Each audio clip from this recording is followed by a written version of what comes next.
tell our viewers who you are, what you do, and where you do it. My name is Don Payne. I live in the Stafford, Texas area. And currently I work in the telecommunications industry. And I've been doing that for about 7 years, but I spent most of my life as a television producer, director, and writer, almost 36 years. Wow. And just about every type of program that you can think of as far as television is concerned, I've done. My specialty used to be actually television news. I used to direct television news. So needless to say, with what's happening in news nowadays, I think I have a unique perspective from being behind the scenes for so many years. So in 2014, I actually got laid off from my job because that was when the oil industry bust happened. And I was working for a production facility, and a lot of our clients were in the oil industry. Mm-hmm. So I'll show you the way God works. I wanted to get another job in television because I love it. But this isn't telecommunications, and I know nothing about telecommunications. Mm-hmm. So I come in and I learn on the ground floor and find out that, hey, I like this. This is pretty good. I get to talk to a lot of people, and it's still in communications. And then within 4 years, I ended up moving from the ground floor to actually managing the Houston office. Oh, wow. So it has been a very good experience for me. And I still dabble in from time to time television, and I am doing things on Zoom casts like this. And I'm also getting ready to start my own podcast here too. So that keeps me sort of active in the broadcasting industry. Yeah, you're a busy man. Now tell me your church background, because I know you're at First Colony Church of Christ right now, but give me kind of the abbreviated version of, did you grow up Church of Christ? How did you get? I was born the grandson of a Baptist preacher.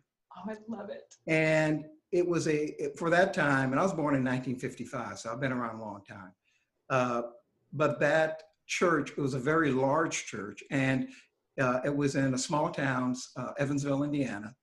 And it was the first building in Evansville that was designed and built by African Americans. Wow. So those were the days where you pretty much spent all Sunday at church. Mm-hmm. We'd get to church at, let's say, 9 o'clock, or actually about 8 o'clock to open up the church. Then we'd have Bible class, and then we'd have the actual worship service, which lasted anywhere from 2 to 3 hours. Wow. And then we would go to lunch at about 2 o'clock, rest a little, then come back for evening Sunday night service and be there for about another 2 or 3 hours. I love it. The way real Christians do it. Yeah, exactly. The way real Christians do it. Yeah, the more time you spend in church, the better. But what that afforded me was the opportunity to see what happens behind the scenes. Because you see people in church on Sunday, and then you see people when they come over to visit your grandfather in his house, you see how they are and what needs and what things that they're struggling with. Wow. So that's how it began. And then my brother and I, we were Christians throughout grade school and throughout high school, but my brother and I, we're kind of strange because we evaluated our lives, and we were only teenagers. He was a senior. No, he had graduated, and I was a senior in high school. And we looked at each other and said, Don, we've been in church all our lives and we don't know anything.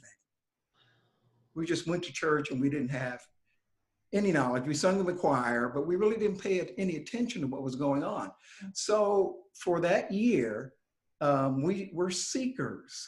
We went to Catholic church, Methodist churches, lots of different churches, and really didn't come up with anything. When you were in high school, this is what you did? Yeah, I was in high school. Wow. Yeah. We were kind of, like I said, we were kind of different, my brother and I. Mature, it sounds like. Well, my brother and I both attended Indiana University. And I remember one day he called me up all excited saying, I found this guy up here who can answer all my Bible questions. Wow. Yeah, and he was with the Church of Christ.